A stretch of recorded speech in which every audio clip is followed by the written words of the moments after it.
Croyons que Jésus nous a bénis. Croyons que Jésus nous a guéris. Croyons que Jésus a changé nos situations. Continuez à l'acclamer parce qu'il mérite la gloire. En dehors de Jésus, il n'y a point d'autre Dieu qui lui a semblable. Sans plus tarder, nous allons faire la lecture. Nous sommes dans le livre de Luc. Chapitre 15. Nous commençons à lire à partir du verset 8. Il est écrit: ou quelle femme, si elle a 10 drachmes,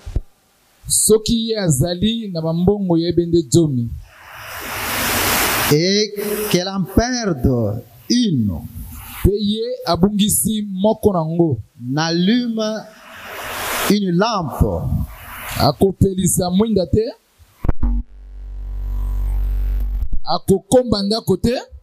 et ne cherche avec soin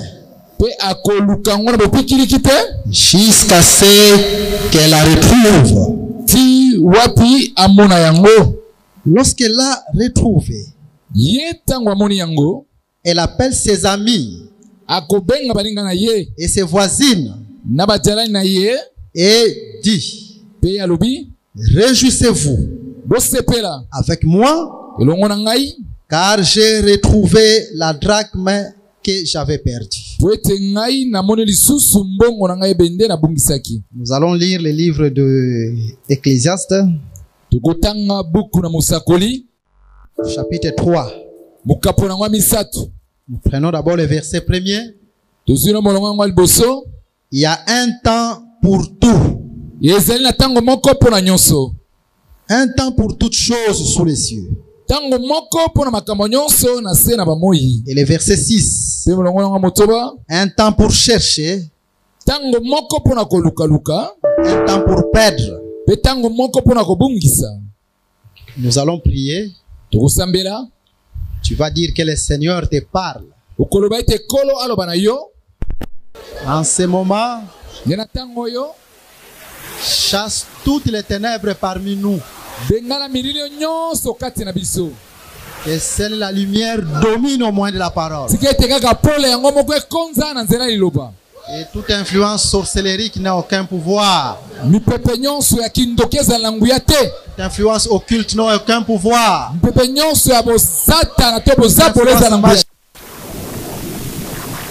Dieu n'est semblable à Jésus.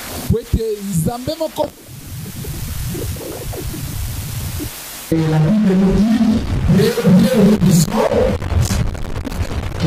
Jésus, c'est le Dieu véritable. C'est Jésus qui a créé les cieux et tout ce qui se trouve. La terre et tout ce qui se trouve, c'est Jésus qui a créé. La mer, sous la terre et tout ce qui se trouve, c'est Jésus qui a créé. Donc le Dieu que nous adorons, c'est un Dieu créateur. Ce n'est pas n'importe quel Dieu. Et quand nous approchons devant lui,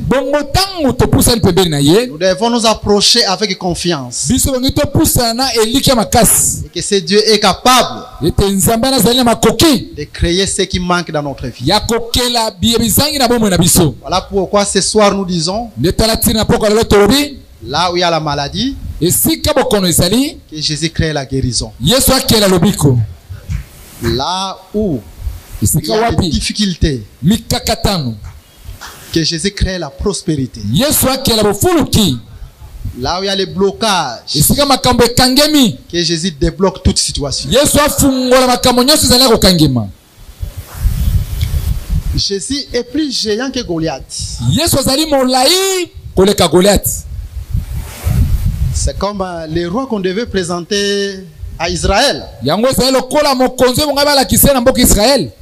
C'est un roi qui était caché parmi les bagages. Et ensuite, quand on l'a sorti des bagages, ici je parle du roi Saoul bien sûr. L'Écriture nous déclare qu'il dépassait tout le monde de taille. Donc, le premier critère du roi qui devait régner sur Israël, il devait être plus géant que tout le monde. Ça, c'est le premier critère. Et le deuxième critère, il était aussi plus beau. Cela veut dire que l'enseignement est au-dessus de toutes choses. Parce que le roi Saoul typifiait aussi notre Seigneur Jésus-Christ. Là, je suis dans Matthieu chapitre 17. Là, vous allez voir que Pierre avait commis une grosse erreur. Il a voulu comparer Jésus à Moïse et à Élie. Parce que dans Matthieu chapitre 17, Jésus va se transfigurer et Moïse et Élie vont apparaître au-devant de lui. C'était une grande vision, comme la Bible l'appelle. Et Pierre, parmi ceux qui ont vu cette vision, il va dire, Seigneur, si tu le veux, que nous puissions construire 3 tentes. Une pour toi, une autre pour Moïse, et l'autre pour Élie. Et écoutez la voix qui devait parler du haut des cieux de la nuée.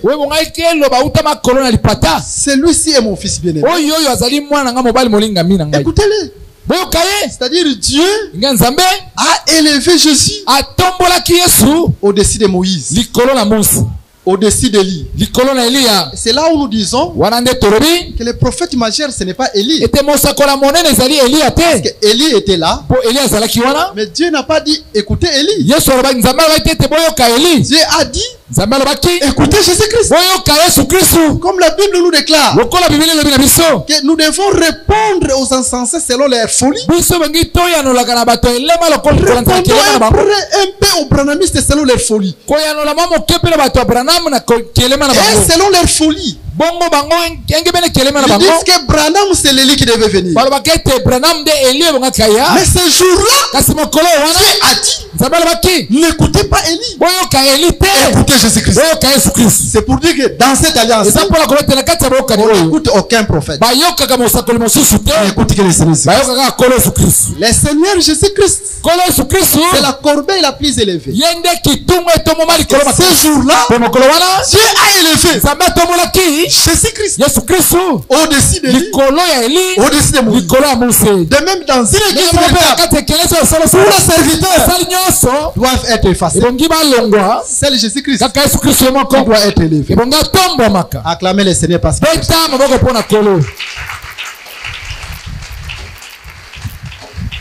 de même nous croyons le nom de Jésus est au-dessus de tous les noms. Le nom de Jésus est au-dessus de ta maladie. Le nom de Jésus est au-dessus de ton problème. Je vous prends encore un autre exemple. Selon la vision humaine, vous allez remarquer que Goliath était très géant. Mais celui qui devait vaincre Goliath, il était de petite taille. Il n'était même pas géant. C'était David. Mais le secret de David c'était quoi? Il a présenté devant Goliath le nom de l'Éternel. C'est pour dire que le nom de l'Éternel était plus élevé que Goliath. Il dit, toi tu avances devant moi avec toutes ces armures là. Moi je m'avance au devant de toi au nom de l'Éternel des armées. Au nom de l'Éternel, je vais couper ta tête. Il a déclaré la victoire.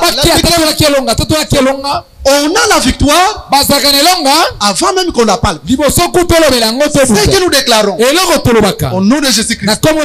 C'est ce qui s'accomplit. La raison pour laquelle nous disons nous devons prendre le nom de Jésus et l'élever au-dessus de nos maladies.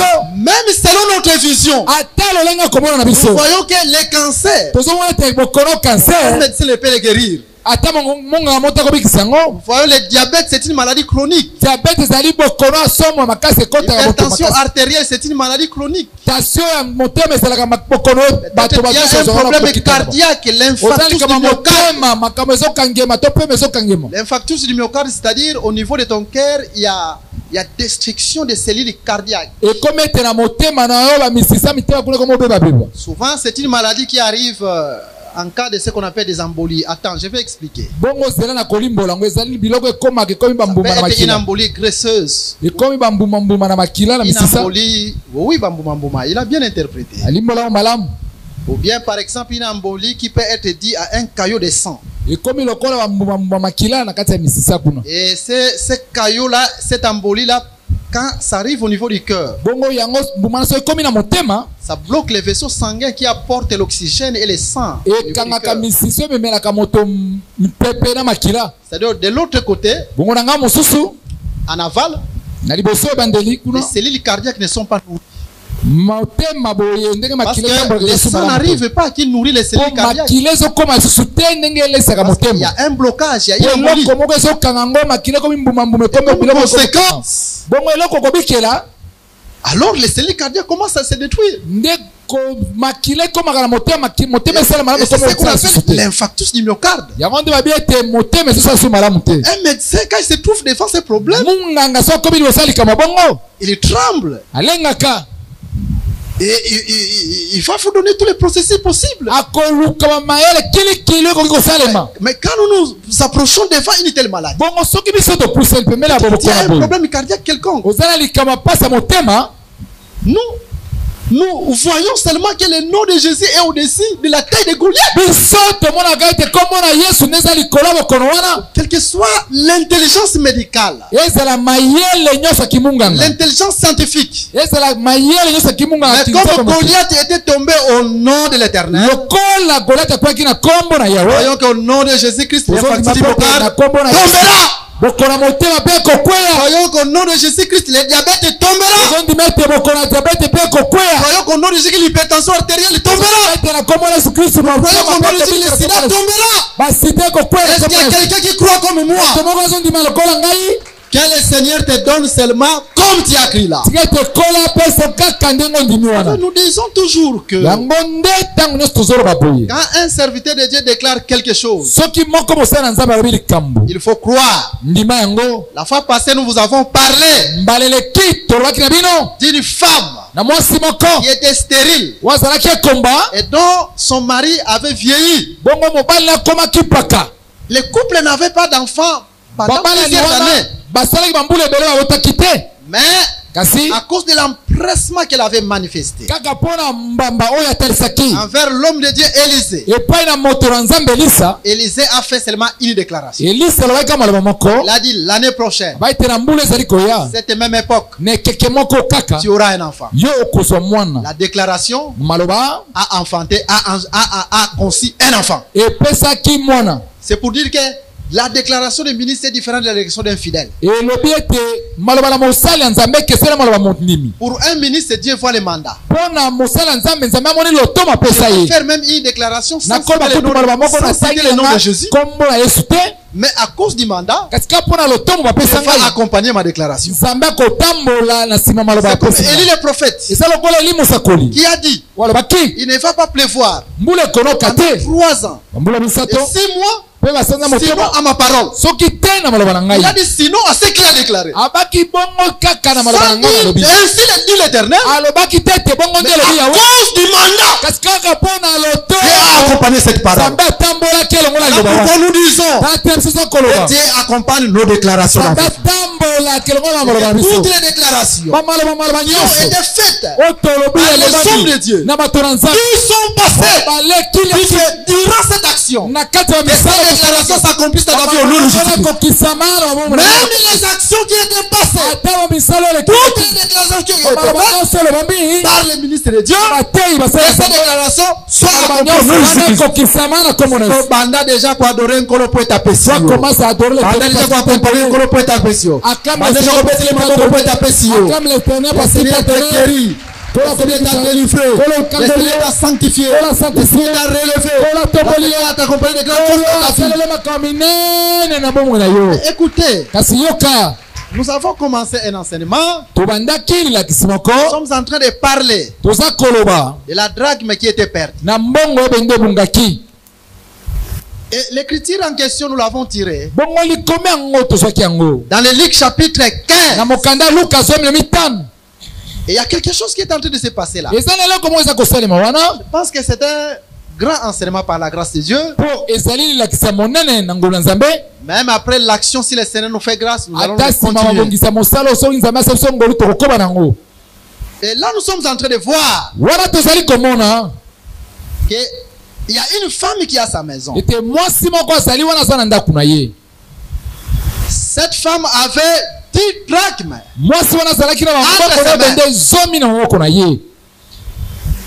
Mais la femme n'a pas perdu toutes les drachmes. La femme n'a perdu qu'une seule drachme. La manière dont le Seigneur nous a conduits, nous avons compris que la drachme n'était pas perdue en dehors de la maison. Mais la drachme était perdue dans la maison. C'est ça la différence avec Adam. Parce qu'Adam, quand il était perdu, Dieu l'a chassé de sa maison. Et la maison d'Adam, c'était l'Éden. Mais c'est différent avec cette drachme. La drachme ici n'est jamais sortie de la maison. La drachme était toujours dans la maison. Et si la femme après osé une grosse erreur d'aller chercher la drachme hors de la maison, elle n'allait pas trouver la drachme. Parce que la drachme était dans la maison. Et nous sommes allés plus loin, si nous pouvons encore vous exhorter. Parce que Adam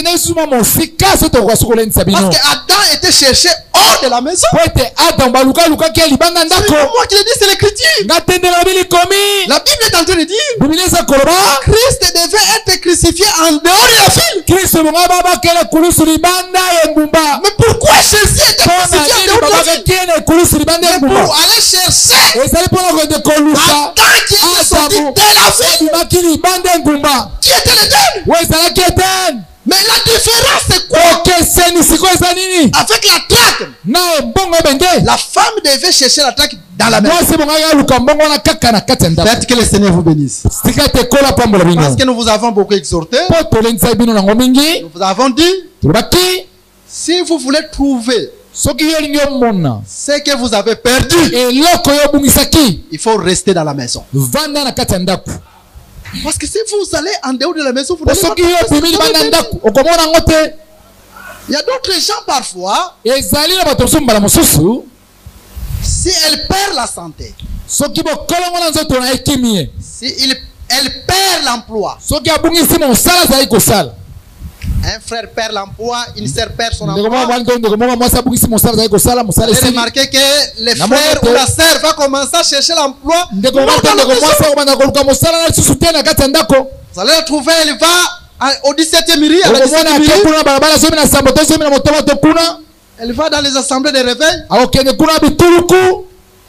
elle va dans les dénominations. Mais en dehors de la maison, vous n'allez pas trouver ce que vous avez perdu. Pour que vous trouviez ce que vous avez perdu, restez dans la maison. Et nous avons dit, la maison de Dieu, c'est sa parole. Est-ce que vous comprenez? De même, si vous perdez l'emploi, restez toujours dans la parole. Parce que c'est dans la parole que vous allez retrouver votre emploi. Si vous avez perdu votre santé, restez dans la parole. Parce que c'est dans la parole que vous allez retrouver votre santé. C'est ainsi nous déclarons tous ceux qui persévèrent dans l'enseignement. Faites que tout ce que tu as perdu, tu les retrouves au bout de Jésus.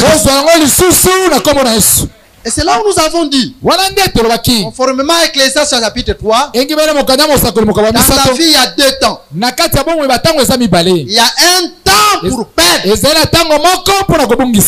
il y a un temps pour retrouver. Ou un temps pour chercher. De même avec cette femme, il y a un temps où elle a perdu la drague. Et le temps où la femme a perdu la drague, nous avons dit c'est tout un temps prophétique. Je pense que le Seigneur nous fera grâce, nous allons évoluer. Voyez, nous sommes en train de reprendre d'autres choses. Parce que nous ne prêchons pas chaque jour. Il y a des intervalles. Nous sommes obligés un peu de vous rafraîchir un peu. Vous puissiez savoir là où nous sommes arrêtés. Ok, c'est dans ce sens-là. Alors, vous allez remarquer le temps où la femme a retrouvé la drague, c'est notre temps prophétique. Et Dieu nous fera grâce la manière dont nous allons évoluer. Et nous avons évolué, nous avons dit, arrêtez cette femme, c'est Dieu lui-même. Ceci pose beaucoup de problèmes aux branhamistes qui ne croient pas que Dieu c'est la femme. Parce que en fait la Bible, il faut que la Bible s'interprète elle-même. Nous relisons encore cette écriture.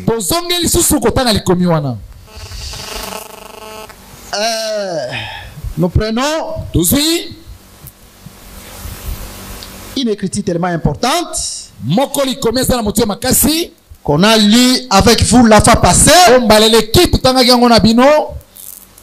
Je pense que c'était le prophète Esaïe. Et là, nous étions au chapitre 66. Nous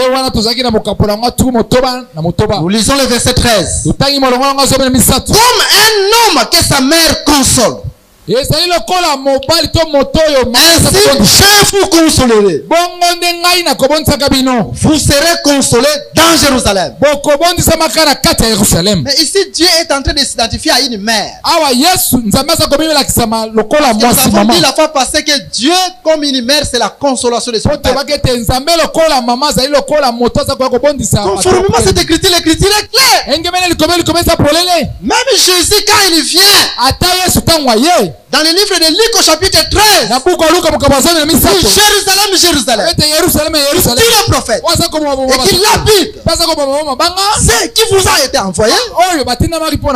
Combien de fois ai-je voulu rassembler tes enfants comme une poule qui rassemble sa poule sous ses ailes, et vous ne l'avez pas voulu. Donc Jésus là s'identifie à une poule.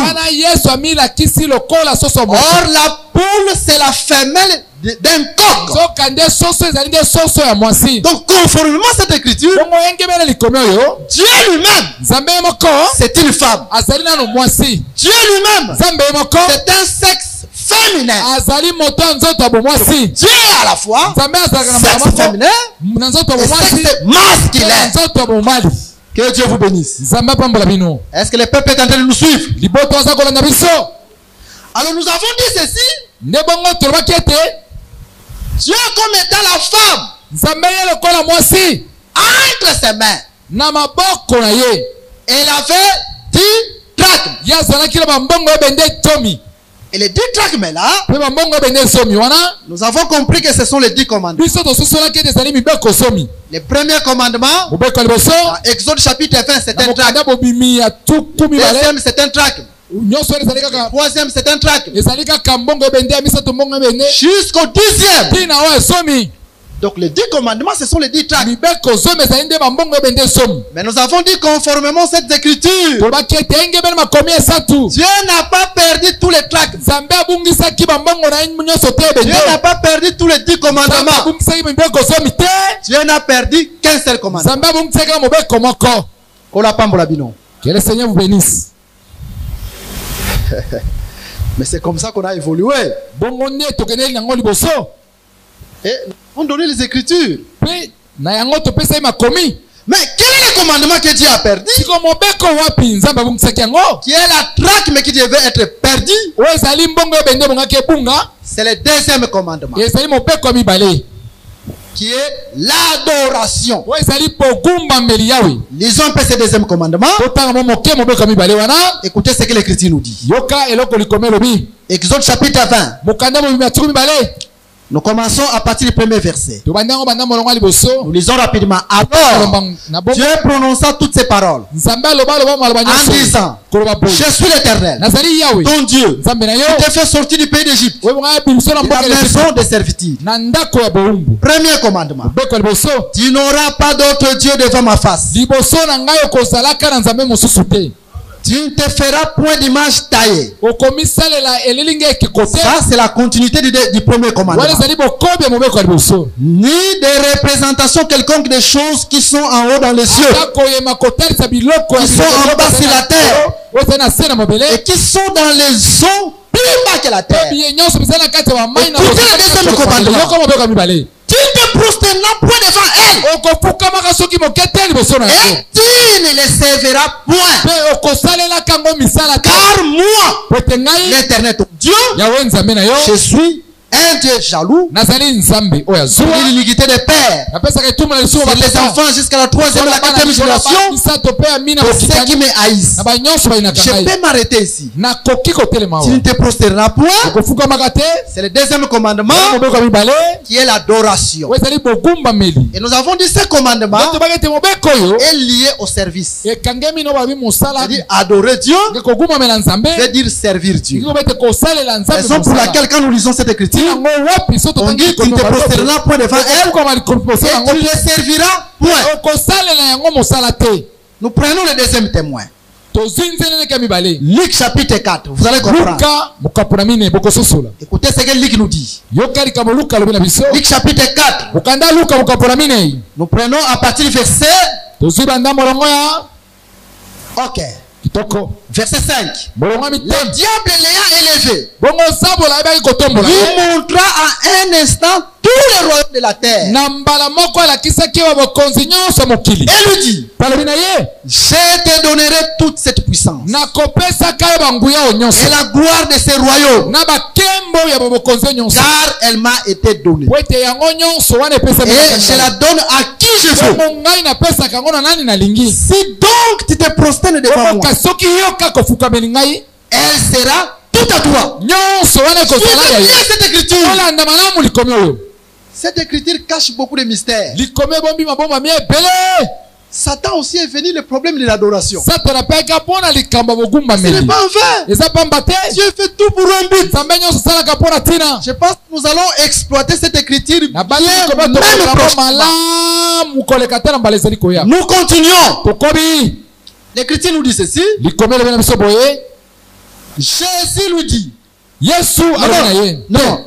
Jésus lui répondit. Il est écrit: tu adoreras le Seigneur ton Dieu, et tu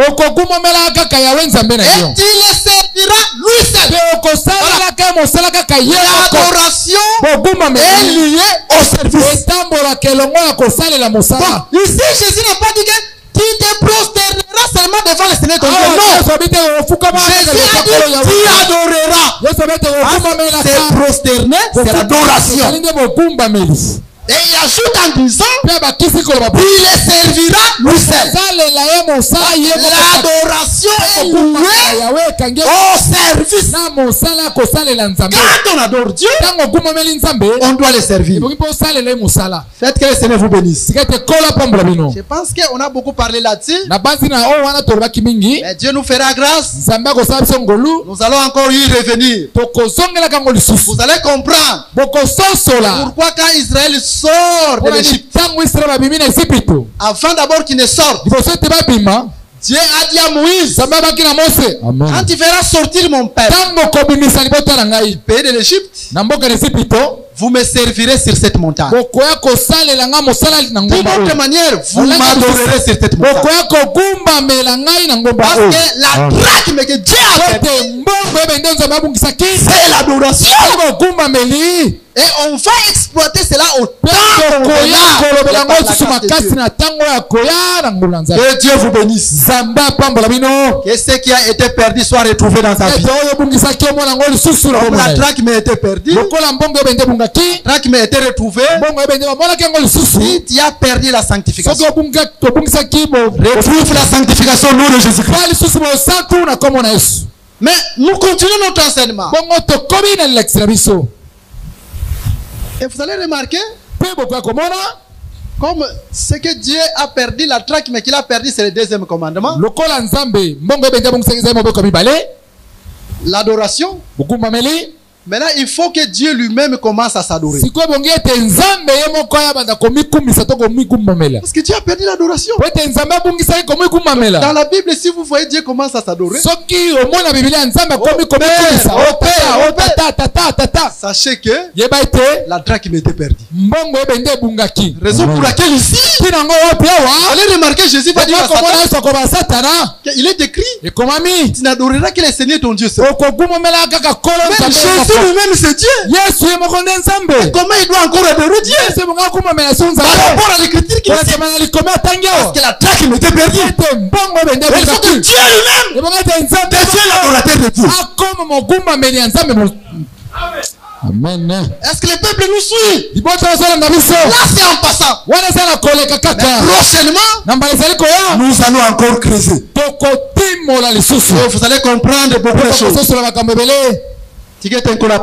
Laisse que le Seigneur puisse vous bénir. Laisse que le Seigneur puisse te soutenir. Que le Seigneur ouvre et que tu puisses avancer au nom de Jésus. C'est comme Job, hein? Quand Dieu est venu au devant de Job, Dieu a commencé à parler de Job par les animaux. Dieu n'a jamais dit à Job, répands-toi. Dieu a commencé à envoyer les animaux. Les animaux. Ensuite, Dieu lui-même s'est présenté. Parce que les animaux ont été faits chair. C'était Dieu lui-même devant Job. Et ensuite, Job, quand il a vu, Job va dire, maintenant je crois et je me répands. Mais comment je se répands? Sans que Dieu lui parle de la repentance. De toute manière dont nous pouvons marcher, tout ce que nous parlons, ça prend corps en Jésus. De toute manière dont nous pouvons évoluer, chez un enfant de Dieu, ça doit créer la repentance. Et chez Job, ça n'a pas seulement créé la repentance, mais Job était restauré. Tout ce qu'il avait perdu, Job l'a récupéré. De toute manière dont nous pouvons marcher, tout ce que tu as perdu, tu l'as retrouvé dans nos dossiers. C'est vrai que c'est le plan prophétique. Le temps des animaux, c'était le temps de la loi. Ensuite, il a vu Dieu. Il a vu Dieu ensuite. C'est Dieu qui est venu en Jésus-Christ. En ces temps-ci, c'est le temps de la restauration. Sois restauré au nom de Jésus-Christ. Tout ce qui a perdu, retrouvé au nom de Jésus-Christ. Nous évoluons par la grâce de Dieu. Prenons l'écriture. Là où nous avons vu. En réalité, ce que Dieu a perdu, c'est l'adoration. Même Luc 4 en parle, mais on va expliquer ça plus tard. Allons dans le livre des Jean. Nous sommes dans le livre des Jean, au chapitre 4. Et nous prenons le verset, Jean chapitre 4. Prenons le verset 23. L'Écriture nous dit ceci. Écoutez ce que la Bible nous dit. Mais l'heure vient, et elle est déjà venue, où les vrais adorateurs adoreront le Père, comme nous l'avons dit. Et nous l'avons dit que Caïn a utilisé un instrument pour tuer son frère, Abel. Et nous sommes allés parce que l'écriture doit être interprétée par une autre écriture.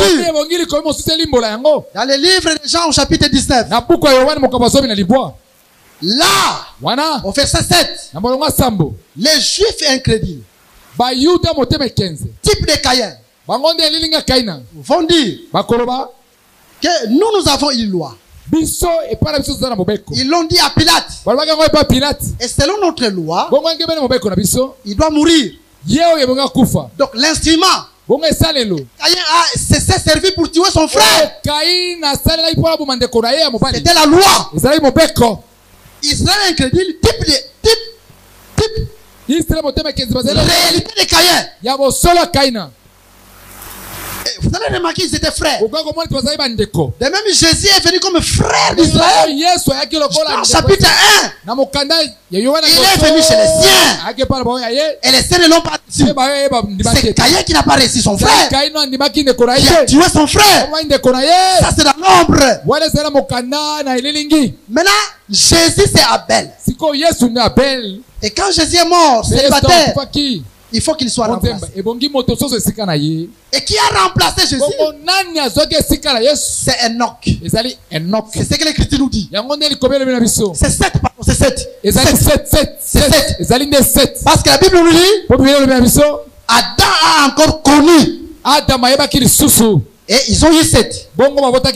Et 7, selon l'Écriture, a remplacé son frère Abel. Donc c'est le frère qui reprend la place du défunt. Dieu parle tantôt d'une manière, tantôt d'une autre.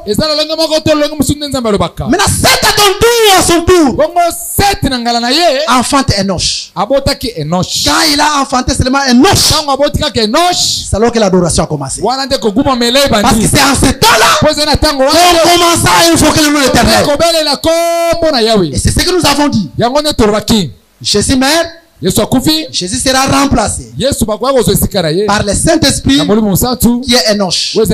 Et c'est Enoch qui doit enfanter. Parce que c'est le Saint-Esprit qui a enfanté l'Église au jour de la Pentecôte. Mais le Fils qui est enfanté, c'est Enoch qui est l'Église. C'est selon le jour de la Pentecôte, l'adoration a commencé. Peut-être que ce qui était perdu soit retrouvé dans Jésus. En fait, c'est ça, adorer Dieu en esprit. C'est-à-dire l'arrivée d'Enoch. De 7, pardon. L'arrivée de 7. Jésus meurt. Le Saint-Esprit vient. Et nous sommes enfantés. L'adoration commence. Donc sans le Saint-Esprit, on ne peut pas parler d'adoration. Mais la Bible nous déclare, on adore Dieu en esprit et en vérité. Pas seulement en esprit, mais aussi en vérité. Raison pour laquelle je pense qu'on va en parler prochainement si Dieu nous fait grâce. Vous allez remarquer Jésus dans Jean chapitre 1er, verset 16 à 17. La Bible nous déclare, la loi est venue par Moïse. La grâce et la vérité sont venues par Jésus. Et un jour, Pilate va poser la question à Christ. Qu'est-ce que la vérité? Jésus a gardé silence. C'est pour dire il y a un temps où Jésus n'a jamais répondu. Et on va en parler au temps convenable. Que Dieu vous bénisse. Acclamez le Seigneur. Parce qu'il mérite la gloire. Parce qu'il mérite l'honneur. Mais remarquez, je parle d'une petite chose là. Au temps du prophète Élie, 1 Roi chapitre 18, Dieu avait perdu l'adoration en Israël. Et Israël est allé servir les faux dieux. La drachme était perdue. Les dieux de Baal et ainsi de suite. Maintenant, quand on doit restaurer l'autel, il faut l'autel soit sur 12 pierres, bâti sur 12 pierres. C'est ça, servir Dieu en vérité. Non seulement 12 pierres, mais le feu devait descendre du ciel sur l'autel qui était bâti sur 12 pierres. Le feu, c'est le Saint-Esprit. Donc servir Dieu en esprit et en vérité. D'une autre manière, le Saint-Esprit ne peut pas descendre n'importe où. Le Saint-Esprit ne descend que là où il y a la vérité. Là où il y a les 12 pierres. Les 12 pierres, c'est la vérité. Mais on ne s'arrête pas là. On va encore plus loin. On a versé de l'eau sur l'autel. Donc il y a le baptême d'eau, il y a le baptême du Saint-Esprit et il y a le baptême du feu. Que Dieu vous bénisse. Acclamez le Seigneur parce qu'il mérite la gloire. En fait, il y a beaucoup de choses qu'on doit parler là-dessus. Donc, dans le vrai autel, il faut qu'il y ait l'eau, il faut qu'il y ait le feu, il faut qu'il y ait les 12 pierres. C'est ainsi ce jour-là, Pierre a dit. Quand on lui a dit, oh mon frère, que ferons-nous? Repentez-vous. Soyez baptisés au nom de Jésus. Et ensuite vous recevez le don du Saint-Esprit. C'est le feu qui devait descendre. Mais tout, c'est sur l'autel de 12 pierres. Tout doit se faire dans la vérité. Tout baptême, l'eau qui est versée en dehors de l'autel de 12 pierres, ce baptême Dieu ne connaît pas. Le baptême que Dieu connaît, c'est le baptême dans l'enseignement des apôtres. Même si on vous a baptisé au nom de Jésus, mais par après on vous dit que nous avons un messager du temps de la fin. Or la Bible nous déclare dans chapitre 1er verset 1, après avoir des prises à plusieurs reprises, Dieu nous a parlé par les prophètes. En ce temps, c'est Dieu nous a parlé par les fils. Donc on n'a pas besoin de messager quelqu'un. Si vous faites seulement l'écriture est définie. Ataba baptisa qui on a combat Jésus. C'est un faux baptême. Parce que l'eau, Élie devait la verser sur l'autel qui était bâti sur 12 pierres. Les 12 pierres, c'est la vérité, c'est l'enseignement des apôtres. Et même les feux devaient descendre sur l'autel avec 12 pierres. On dit que le Saint-Esprit ne descend pas n'importe où. C'est dans l'enseignement des apôtres. Que Dieu te bénisse, que Dieu te visite, que Dieu te restaure, que Dieu fasse de toi grand. Au nom de Jésus-Christ. Quand nous allons évoluer, vous allez comprendre toutes ces choses même en Adam. Le temps nous manque. Dieu nous fera grâce. Et nous croyons, comme nous l'avons déclaré. Et dans nos déclarations, et dans l'enseignement, maintenant, va dire quelque chose à Seigneur. Seigneur, merci. Parce que par ta parole, j'ai retrouvé tout ce que j'ai perdu. J'ai retrouvé la santé que j'ai perdue. J'ai retrouvé l'emploi que j'ai perdu. J'ai retrouvé tout. Oui, selon que le Seigneur va te donner.